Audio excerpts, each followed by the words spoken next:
You may already be familiar with the Audi E-Tron SUV.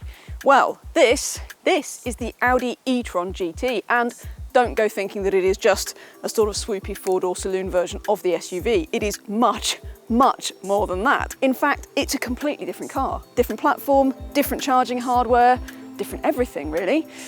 So this is Audi's first car that gets a bespoke platform designed from the off for battery propulsion, and that's a really significant thing.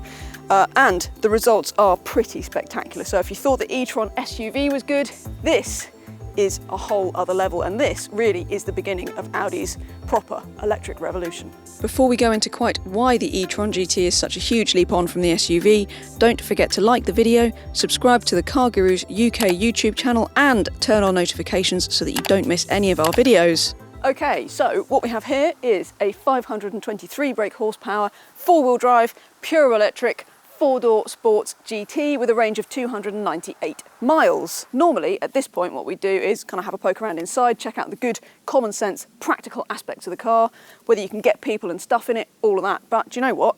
This car is so exciting. I mean, it looks so cool. I just want to get out there and have a drive in it. So let's go and have a go.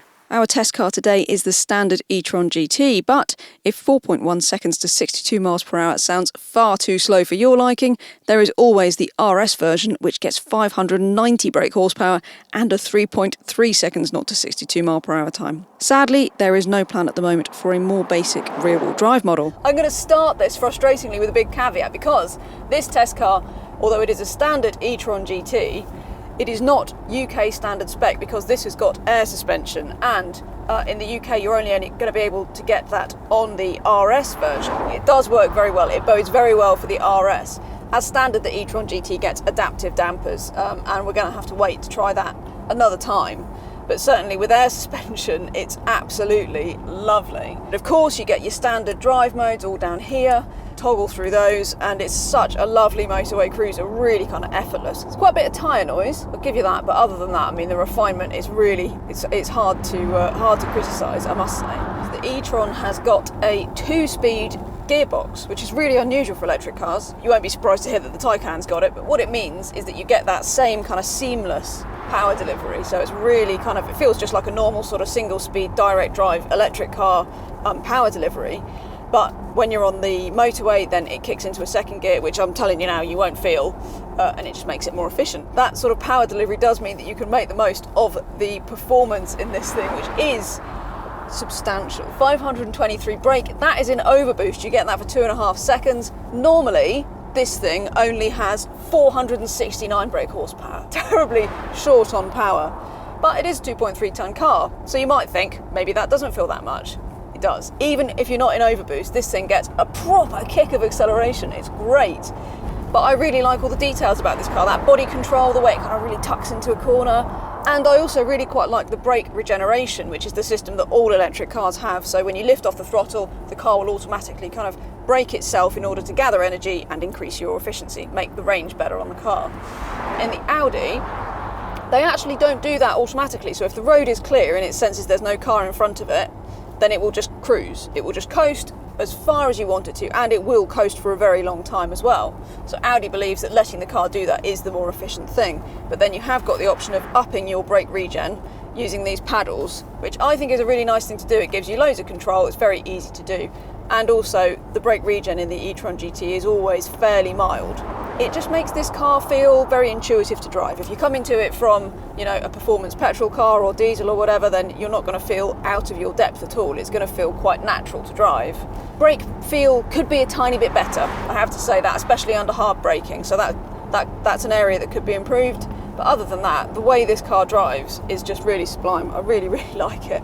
So if you're looking for something that perhaps isn't quite as intense as a Taycan, but still has that kind of long-legged, kind of really lovely GT feel, this is a great option. In fact, it's such a sort of sublime thing to drive. I can actually really imagine people considering this instead of something like a Bentley Continental GT. It really is that good. When you want to drive it well, it really does sort of step up on that front. And especially, I have to say, if you add the optional £500 kind of E-Tron sound. Doesn't sound like a V8? Of course it doesn't. That's what lots of people miss about electric cars over petrol cars, and that's not something that we're ever going to get away from. But if you're going to embrace the digital era, then this is a hell of a way to do it. As far as real-world range on the e-Tron goes, 250 miles or slightly over is quite realistic on a summer's day and in varied conditions, including motorway use.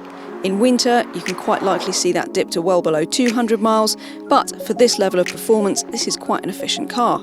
Let's get back to the practical, common sense aspects of the car, and I'm going to start with the quality in here because the interior feels really beautiful. Everything feels very precision built. This is the Vorsprung model, so you get this lovely carbon fibre. The digital dials, really crisp, got a couple of different views. I love the fact that Audi have gone back to traditional, old-fashioned, physical aircon buttons. It's the best thing ever. It's so much better than the sort of secondary touchscreen that a lot of other cars have. Audi has also got this funky kind of touch-sensitive little pad down here, which you can do your volume with and skip and all of that stuff. I have to say, as the driver, it's far easier just to use the steering wheel. I would also say, as a GT, my only thing is that I feel like Audi should have a bit more storage up here. So you can put your phone in here, there's a wireless charging thing in there, but it's a pretty small cubby.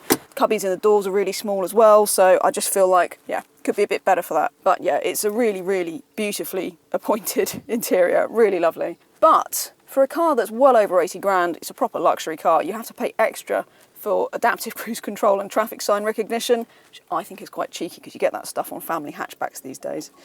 So if you're going to buy one of these, I think you've got to factor in that you're probably going to be spending quite a bit on extra equipment. Space and comfort is very good elsewhere in the e-Tron GT too. This is a slightly longer and taller car than the Porsche Taycan, so there's plenty of space for 2 tall adults in the back seat, or you can seat 3 at a squeeze if you need to. The boot is spacious, but there's no full hatchback opening as you get with a Tesla Model S. You do get storage space in the nose of the car though, which is great for your cables. The Audi doesn't just accelerate quickly, it is one of the fastest charging cars in the world. So along with the Porsche Taycan, this has got 270 kilowatt charging speeds, which means that if you charge up at a CCS rapid charger of 350 kilowatts, you're going to get 100 miles of range in well under 10 minutes. Of course, the GT will charge up at any CCS rapid charging station. 150 kilowatt points are becoming fairly common on major roads in the UK these days, so find one of those and you'll get the same additional 100 miles of range in around about 20 minutes. A full charge from a 7 kilowatt home wall box will take around 14 hours, and conveniently the e-Tron GT does have a Type 2 socket on both sides of the car, which is great for awkward driveways. This is a great addition to the luxury EV classes. It's cheaper than a Taycan, it's more luxurious than a Tesla Model S, and on top of that actually the way that it's also more GT-like than the Porsche and more sports car-like than the Model S gives it its own kind of niche in the class as well, so it really does feel like something of its own character. So with all that in mind, if you are thinking of buying a luxury EV of anywhere near the price of this, you should definitely check it out before you make any decisions. Don't forget to head to cargurus.co.uk for a whole host of fantastic used cars, electric or otherwise, all from top-rated dealers.